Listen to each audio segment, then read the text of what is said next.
Esse é o podcast Nexon, ouça a ciência no seu dia a dia com a nossa conexão. Saudações a todos, o meu nome é Leonardo Inocêncio e hoje no seu podcast científico iremos falar um pouquinho sobre bactérias. Olá pessoal, como vocês já ouviram, hoje trataremos sobre as células bacterianas. O que são? Quando a gente pensa em bactéria, já vem na mente alguma doença ocasionada por bactéria, não é mesmo? Só que nada disso. Hoje eu vim ressaltar a importância dela na natureza. Primeiro, lembramos que a célula bacteriana é uma célula procariota. O que significa procarioto? Pro é antes e carioto vem de carioteca. Então é antes da carioteca. E a carioteca a gente lembra que é especialmente parte do núcleo de uma célula, que compõe a membrana de um núcleo, coisa que não existe então nas células bacterianas. Então ela é uma célula sem núcleo, ela não tem aquelas organelas, aqueles órgãos pequenos, membranoso. Então ela não tem mitocôndria, ela não tem cloroplasto, ela não tem retículo endoplasmático liso e rugoso, ela não tem complexo de Golgi, tá? Então elas têm só as organelas mais simples.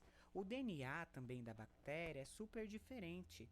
Ele é circular muitas vezes ou é emaranhado e ele não tem um lugar específico para ficar na célula, visto que ele fica ali no citoplasma.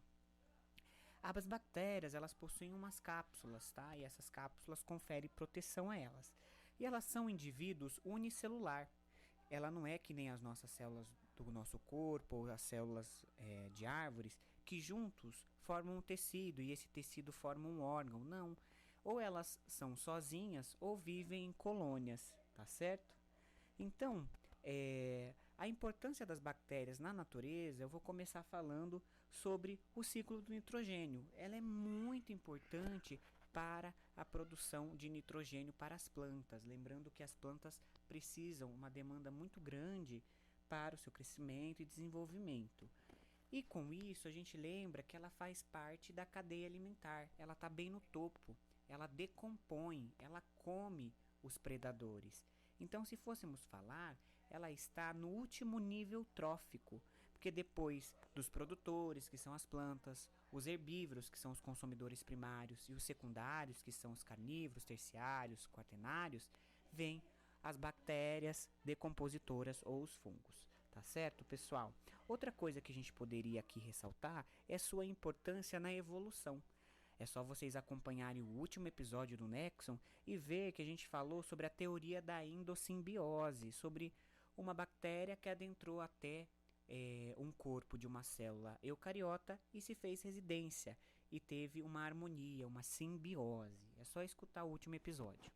E também vale ressaltar que hoje as bactérias elas têm relações mutualísticas.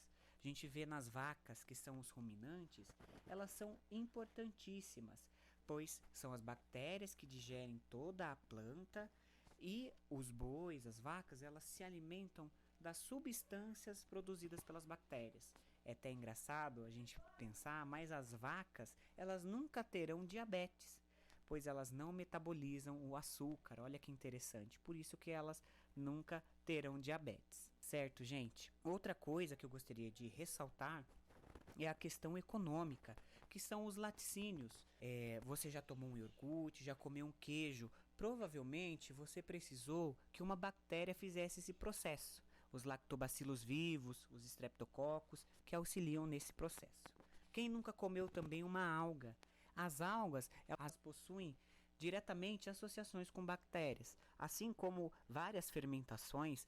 Vou trazer aqui para vocês a do vinagre, precisa de bactéria para acontecer. E também ela é muito importante para a questão de processos estéticos. O Botox é um grande exemplo.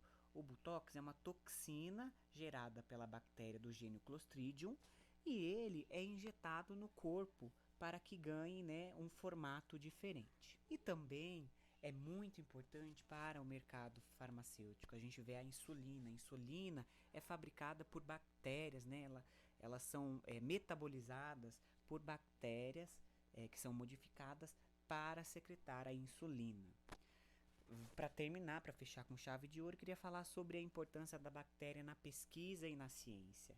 Né? Hoje a gente estuda os antibióticos, alguns remédios, utilizando as bactérias. E especificamente nós temos um modelo, que é a Escherichia coli, a E. coli, que possui e é muito importante para esse advento da engenharia genética, da tecnologia do DNA recombinante.